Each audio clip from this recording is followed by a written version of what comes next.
सभी को नमस्कार। लास्ट क्लास में हम बाइंडिंग ऑफ बुक कंपनी का चैप्टर स्टार्ट किया था। हमने इस पर डिस्कस भी किया था और हमने एक चीज़ पढ़ी थी भाई लास्ट में कि जब कोर्ट के द्वारा अनिवार्य समापन हो या ऐच्छिक समापन वॉलंटरी समापन हो, दोनों ही परिस्थितियों में एक लिक्विडेटर को अपॉइंटमेंट किया जाता है। ठीक है, लिक्विडेटर क्या करता है? लिक्विडेटर जब भी कंपनी का लिक्विडेशन होता है उस टाइम सबसे मेन जो ऑफिसर होता है वो लिक्विडेटर होता है। लिक्विडेटर का मेन काम होता है जो भी बोर्ड ऑफ डायरेक्टर्स या कंपनी मैनेजर्स वगैरह होते हैं वो एक स्टेटमेंट ऑफ अफेयर बना के लिक्विडेटर को देते हैं, जिसमें हमने पढ़ा था भाई सब एसेट्स इतनी लायबिलिटी इतनी। ठीक है, जो हमने कल की क्लास में पढ़ लिया था। फिर लिक्विडेटर क्या करता है? सारी एसेट्स को बेचता है और सारी लायबिलिटीज का पेमेंट करता है और एक अपना स्टेटमेंट बनाकर इसको ट्रिब्यूनल को देता है कंपल्सरी वाइंडिंग अप में, और ऐच्छिक जब भी समापन होगा तो उसको बोर्ड ऑफ डायरेक्टर्स को देता है। यहाँ तक बात हमने पढ़ ली थी। आज हम ये चीज पढ़ेंगे कि जो लिक्विडेटर्स है वो अपना स्टेटमेंट किस तरीके से बनाते हैं। तो मैं इसको प्रारूप फॉर्म बनाना बता रहा हूँ लिक्विडेटर्स का।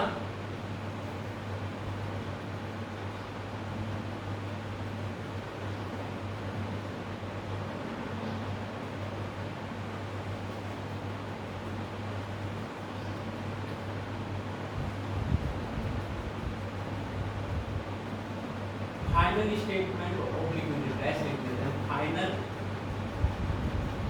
Statement of liquidator.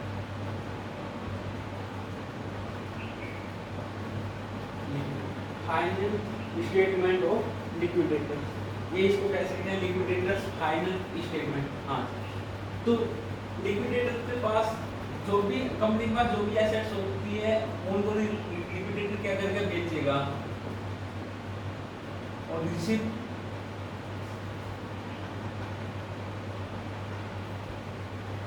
अमाउंट, और लिक्विडेटर जो भी पेमेंट करेगा वो इसमें लिखेगा पेमेंट अमाउंट। आगे बात समझ में, जो भी एसेट्स है जो भी एसेट्स है उनको लिक्विडेटर क्या करेगा? बेचेगा, और जो भी लायबिलिटी है उनको क्या करेगा? पेमेंट करेगा। कौन कौन सी एसेट? सारी एसेट्स दे सकते हैं। यहाँ पे कैश तो सीधे ही आ जाएगा, ये तो इसको बेचना नहीं पड़ता। Cash at bank, cash in hand, ये तो सीधे ही इनको बेचना नहीं पड़ता, ये तो सीधे ही आ जाएगी। ठीक है, डेटर्स। एक बात ध्यान रखना, यहाँ पर जो भी अमाउंट लिखेंगे हम वो उसके रिकवरी जितने पे रिलाइजेबल हुआ है रिलाइजेबल वैल्यू पर लिखेंगे। कितने पर लिखेंगे? On realisable value. ठीक है, रिलाइजेबल वैल्यू पर लिखेंगे। अमाउंट जो लिखेंगे वो रिलाइजेबल वैल्यू पर लिखेंगे। ठीक है, स्टॉक जो भी है, फर्नीचर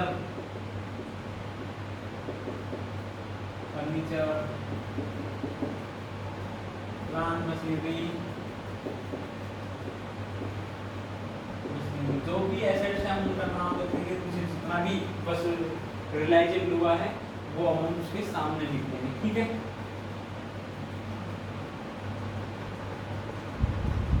कुछ हमारे पास जो सिक्योर क्रेडिटर्स है, कल हमने देखा भाई सिक्योर क्रेडिटर्स ऐसे क्रेडिटर्स होते हैं जिनके पास कंपनी की कोई भी एसेट्स गिरवी रखी हुई हो। ठीक है, तो वो क्या करेंगे? वो जैसे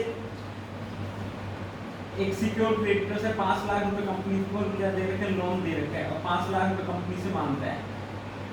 उसके पास कंपनी की बिल्डिंग जिसकी वैल्यू है 6 लाख गिरवी रखी हुई। ये क्या काम करेगी? सिक्योर क्रेडिटर्स 6 लाख की बिल्डिंग में से 5 लाख को अपने काट लेगा और 1 लाख रुपए किसको दे देगा? लिक्विडेटर्स को दे देगा। आ रही है बात समझ में? तो इसको क्या बोलते हैं? सरप्लस।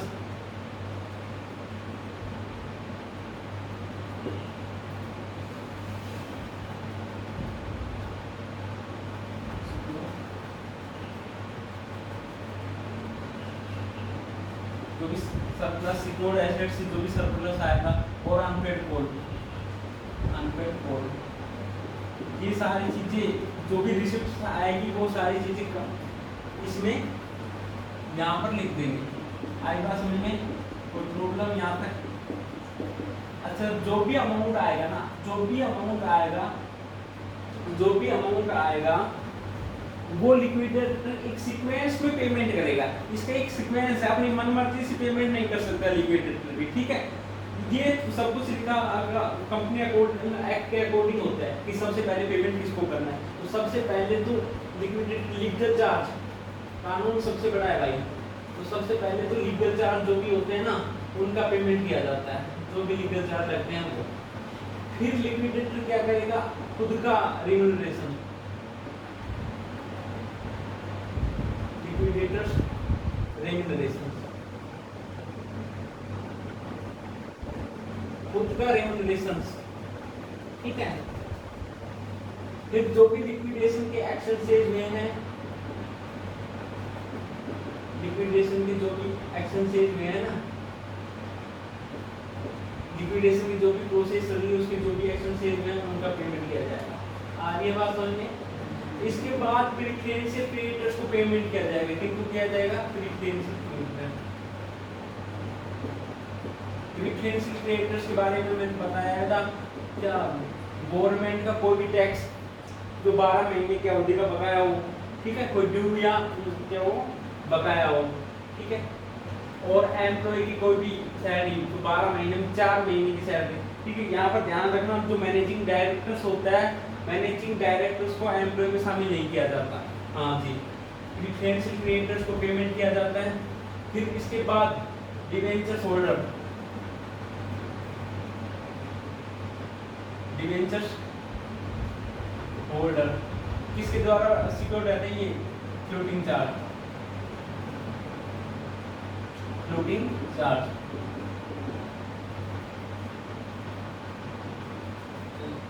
इनको पेमेंट किया जाएगा, ठीक है, डिवेंचर्स होल्डर को पेमेंट किया जाएगा। फिर इसके बाद अनसिक्योर क्रेडिटर्स है ना, जो भी अनसिक्योर क्रेडिटर्स हैं उनको पेमेंट किया जाएगा, जो भी अनसिक्योर क्रेडिटर्स हैं उनको पेमेंट किया जाएगा। ये सीक्वेंस समझ में आ रहा है? अनसिक्योर क्रेडिटर्स के बाद preference shares,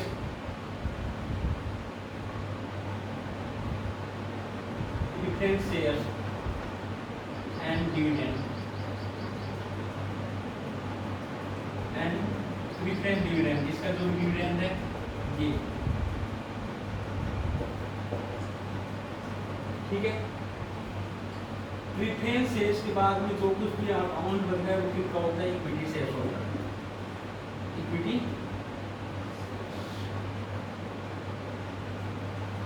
equity shares holder, यहाँ पर होल्डर भी लिख सकते हैं। आई बात समझ में? यहाँ तक कोई प्रॉब्लम?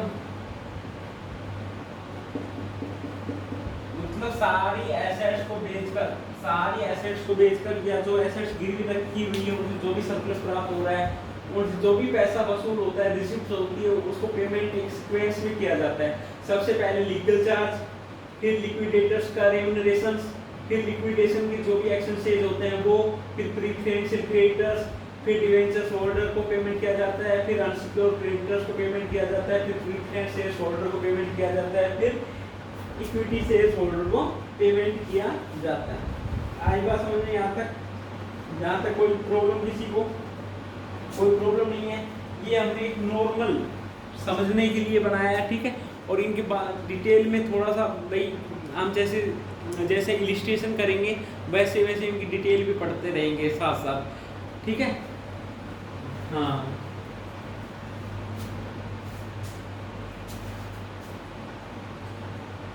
तो इलिस्ट्रेशन करते हैं। और रेम्यूनरेशन, लिक्विडेटर का रेम्यूनरेशन कैसे करना है, पेमेंट कैसे करना है, ये भी हम किसमें जब भी इलिस्ट्रेशन क्वेश्चन करेंगे ना उसी टाइम पढ़ेंगे, ठीक है। धीरे धीरे सारी चीजों को हम क्या करेंगे, डिटेल से पढ़ेंगे। ये तो नॉर्मल है, उसमें भाई थोड़ा समझने के लिए क्या बनाया है, एक परफॉर्मा बनाया है। यहाँ तक बात समझ में आई? मिटा देते हैं, नोट कर लिया। ये जिससे ये पता लगे भाई सबसे पहले लीगल चार्ज, ठीक है, फिर लिक्विडेटर का रेम्यूनरेशन, फिर लिक्विडेशन के एक्शन से, फिर प्रेफरेंशियल क्रेडिटर, फिर debentures holder, unsecured creditor, preference shares holder और इक्विटी शेयर्स होल्डर। अब देखो एक इलस्ट्रेशन कर लेते हैं। इलस्ट्रेशन हमारे पास इस प्रकार है, अपने बुक का इलस्ट्रेशन है, इलस्ट्रेशन नंबर 7, ठीक है। इलस्ट्रेशन नंबर 7 है, mega limited went into liquidation. Mega limited किस में जा रही है? लिक्विडेशन में जा रही है 31 मार्च 2021। द बैलेंस शीट, ये डेट ध्यान रखना, कब किस डेट को लिक्विडेशन जा रही है? 31 मार्च 2021 को। The balance sheet, mega limited की बैलेंस शीट हमें गिवन है। एग्जांपल में बैलेंस शीट में देखो, इक्विटी एंड लायबिलिटीज में shares holder fund, shares capital में इश्यूड एंड सब्सक्राइब कैपिटल कितनी है? 5260 equity shares of ₹10 each, fully paid up है, फुल्ली पेड अप है 52,600 के, यानी एक शेयर 10 रुपए का, 5260 शेयर्स है। रिजर्व एंड सरप्लस में statement of profit and loss है जो नेगेटिव है 26,000 का। ब्रैकेट में लिख रखा है ना, ब्रैकेट में लिखने का मतलब क्या है? नेगेटिव है, ठीक है। शॉर्ट टर्म करंट लायबिलिटीज में शॉर्ट टर्म बोरोइंग्स है, ठीक है। नॉन करंट लायबिलिटी तो कुछ है ही नहीं। करंट लायबिलिटी में शॉर्ट टर्म बोरोइंग कितनी? बैंक ओवरड्राफ्ट है 500 रुपए का, ट्रेड क्रेडिटर्स 30,000 रुपए के, creditors holding line on lease hold property. देखो जहाँ ये लाइन इंपॉर्टेंट है, जो क्रेडिटर्स होल्डिंग होल्ड कर रखी है एक लीज होल्ड प्रॉपर्टी को, यानी 13,000 रुपए के जो क्रेडिटर्स है, इसने एक लीज होल्ड प्रॉपर्टी को गिरवी पर रखी हुई है। लीज होल्ड प्रॉपर्टी भाई कितने की है? 10,700। देखो एसेट साइड में 10,700 ये गिरवी रख रखी है, ठीक है। आगे अदर करंट लायबिलिटीज में देखो, rate and tax due for the preceding 8 month 400 रुपए के। देखो रेट एंड टैक्सेज है फॉर द प्रीसीडिंग, पिछले 8 महीनों के ड्यू है 400 रुपए, प्रीफरेंशियल क्रेडिटर्स हो जाएगा। Salary and wages due to month of December 2017, देखो 4 महीने नहीं हुए ना, 31 मार्च दिसंबर 2017 है, तो ये 1200 रुपए क्या हो जाएंगे भाई? प्रीफरेंशियल क्रेडिटर्स हो जाएंगे, सैलरी और वेजेज है। Managing directors commission in arrear since July 1 2019 sorry 2800 रुपए का। ये मैनेजिंग डायरेक्टर्स का कमीशन प्रीफरेंशियल क्रेडिटर्स में नहीं आएगा, ये अनसिक्योर्ड क्रेडिटर्स में ही आएगा। हाँ। आगे एसेट्स में non current assets, fix assets, tangible lease hold property जो गिरवी रखी गई है, इस पर वो जो 13,000 के जो पेबल थे क्रेडिटर्स थे उस पर। प्लांट एंड मशीनरी 18,300 की, करंट एसेट्स में स्टॉक है 25,000 का, डेटर्स हैं 20,000 के और कैश इन हैंड है 500 रुपए का। आगे क्या इंफॉर्मेशन देखिए, लिक्विडेटर्स ने एसेट्स रिलाइज की, लीज होल्ड प्रॉपर्टी को तो 8,000 रुपए में बेचा, लीज होल्ड प्रॉपर्टी को कितने में बेचा? 8,000 रुपए में। प्लांट एंड मशीनरी को कितने में बेचा? 12,900 में। स्टॉक को कितने में बेचा?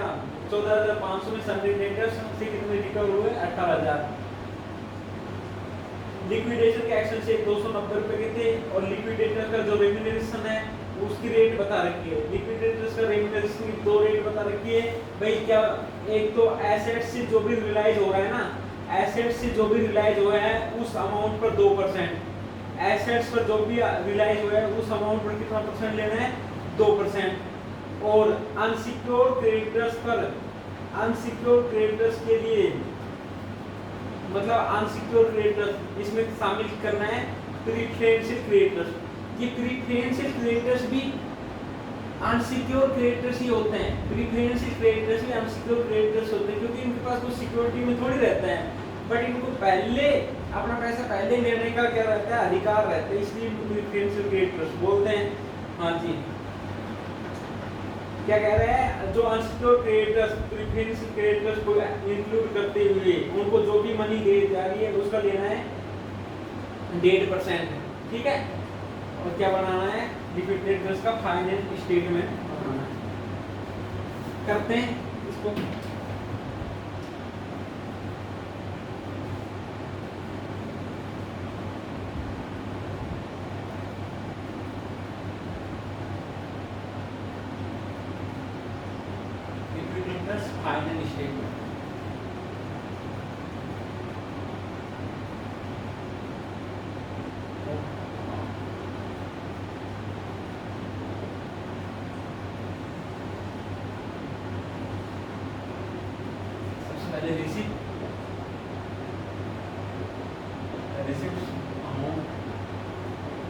पेमेंट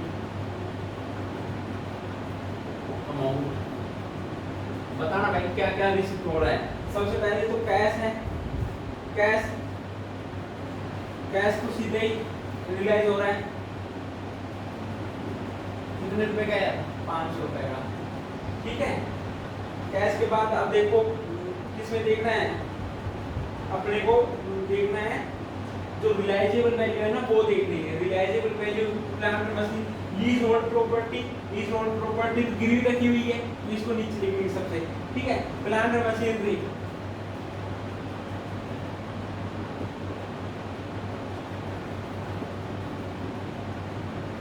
प्लांट एंड मशीनरी कितने की है, 12,900 रुपए की, 12,900 रुपए वसूल हुए हैं, ठीक है। प्लांट मशीनरी वैसे तो कितने रुपए की है भाई, 18,300 की, बट वसूल कितने हो रहे हैं, 12,900 रुपए। स्टॉक से कितने हो रहे हैं, 14,500, स्टॉक से कितने हो रहे हैं, 14,500। डेटर से कितने हो रहे हैं, 18,000, डेटर से कितने हो रहे हैं, 18,000। और वो जो लीज होल्ड प्रॉपर्टी है उससे सरप्लस हो रहा है, सरप्लस फ्रॉम एसेट, उससे देखते हैं सरप्लस हो रहा है क्या हो रहा है, एसेट कितने की है, lease hold property, leasehold property से कितने वसूल हुए,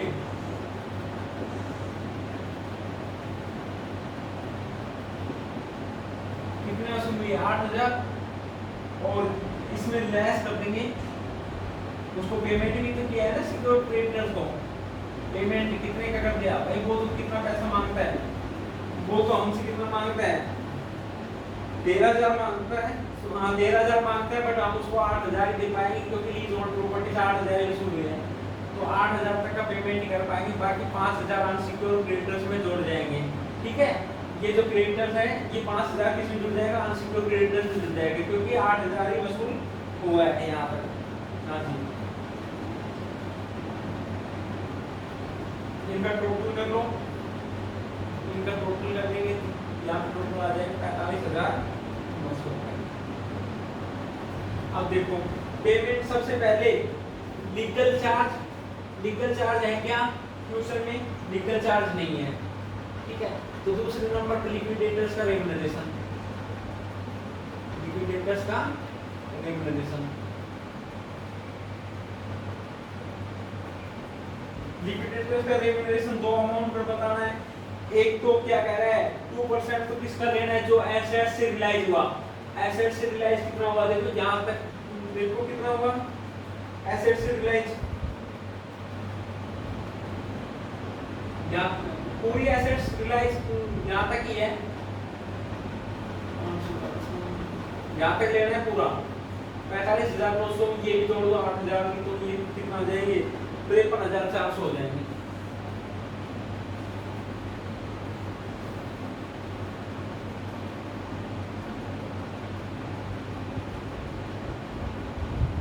एसेट से रिलाइज कितना हो रहा है,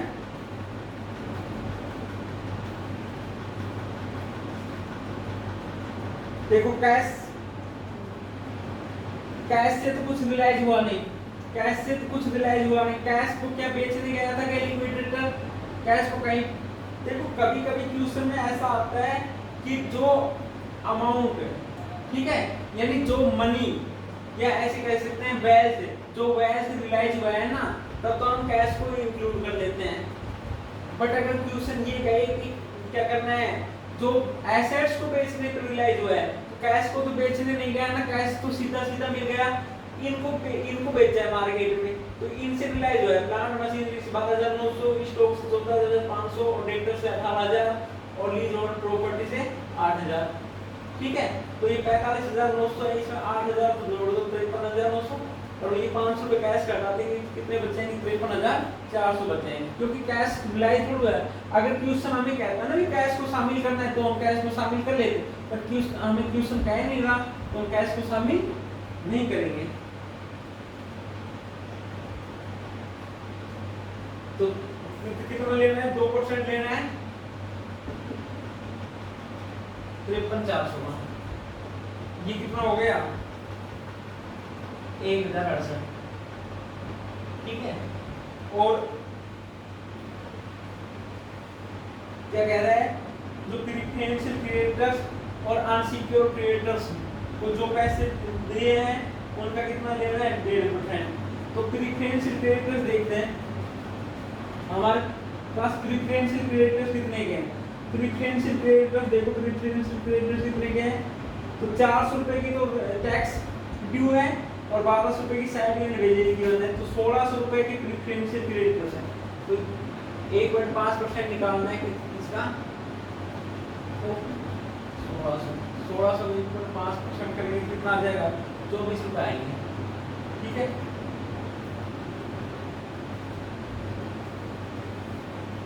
अब क्या लेना है, 1.5% किसका लेना है, अनसिक्योर क्रेडिटर्स। जो भी अनसिक्योर क्रेडिटर्स बच गए ना, कितने का अनसिक्योर क्रेडिटर्स बच गए, अनसिक्योर क्रेडिटर्स देखो भाई कितने के बच गए, 30,000 के तो ट्रेड क्रेडिटर्स हैं और 5,000 की ये बच गए 13,000 में से।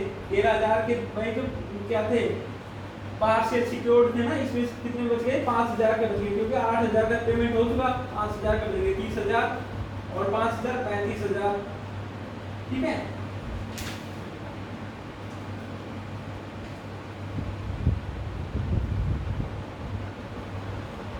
और मैनेजिंग डायरेक्टर्स का कमीशन कितना बच गया, मैनेजिंग डायरेक्टर्स का कमीशन भी तो है 2800 रुपए और बैंक ओवरड्राफ्ट 500 रुपए, तो 30,000 5,000 35,000 2800 35,500 500 38,300। अब हमें ये देखना है अनसिक्योर्ड क्रेडिटर्स हमारे पास कितने के, 38,300 के, ये हमारे पास क्या है, अनसिक्योर्ड क्रेडिटर्स है 38,300। यहाँ पर लिख रहे हैं हम अनसिक्योर्ड क्रेडिटर्स, रफली लिख रहे हैं, हम बाकी नोट में लिख लेना है ना, अनसिक्योर्ड क्रेडिटर्स 38,300। अब यहाँ पर एक लाइन खाली छोड़ेंगे, ठीक है। अभी बाद में लिखेंगे, हमें पता नहीं है कि हम अनसिक्योर्ड क्रेडिटर्स को देने के लिए हमारे पास पूरा पैसा है या नहीं है, ठीक है। हम आगे लिखते हैं लिक्विडेशन के एक्सपेंसेस, लिक्विडेशन के एक्सपेंसेस कितने हैं, लिक्विडेशन के एक्सपेंसेस 290 के, तो 290। प्रीफरेंशियल क्रेडिटर्स कितने के हैं, प्रीफरेंशियल क्रेडिटर्स 1600 रुपए के, 1600 रुपए के। अब किसको देना है, हमारे पास डिबेंचर्स होल्डर तो क्वेश्चन में है ही नहीं, तो अनसिक्योर्ड क्रेडिटर्स को ही देना है, अनसिक्योर्ड क्रेडिटर्स। अब देख के अब बता क्या करना है, 45,900 में ये अमाउंट ये और ये घटाकर देखना क्या हम 38,300 को पूरा पेमेंट कर सकते हैं या नहीं कर सकते। 45,900 में ये घटाना है, ये घटाना है, ये घटाना है, ये घटाना है, क्या हम घटाकर देखना क्या हम 38,300 पूरा पेमेंट कर सकते हैं।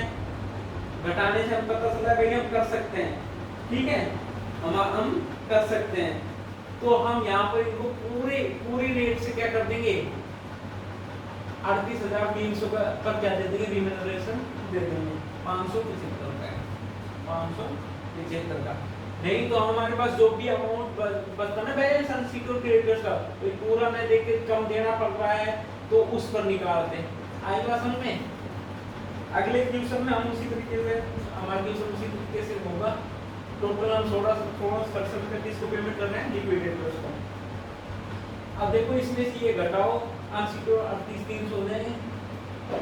अब भी कुछ अमाउंट बच गया क्या, अब भी कुछ अमाउंट बच गया, ये किसका है, प्रीफरेंस शेयर होल्डर है, नहीं तो ये इक्विटी शेयर होल्डर है, इक्विटी शेयर होल्डर का अमाउंट है। कितना बच गया, 4,043, 45,900, ठीक है। ये क्वेश्चन इंग्लिश क्वेश्चन है हमारा जो 7 समझ में आया या नहीं आया, और आगे हम और इलस्ट्रेशन की प्रैक्टिस करेंगे तब और अच्छे से समझ में आएगा, ठीक है। हाँ जी, आगे हम और इलस्ट्रेशन की प्रैक्टिस करेंगे तब और अच्छे से समझ में आएगा। अब आप भी प्रैक्टिस करना, एक बार रिवाइज करना, ठीक है। और आज की क्लास यही समाप्त करते हैं, नेक्स्ट क्लास कल।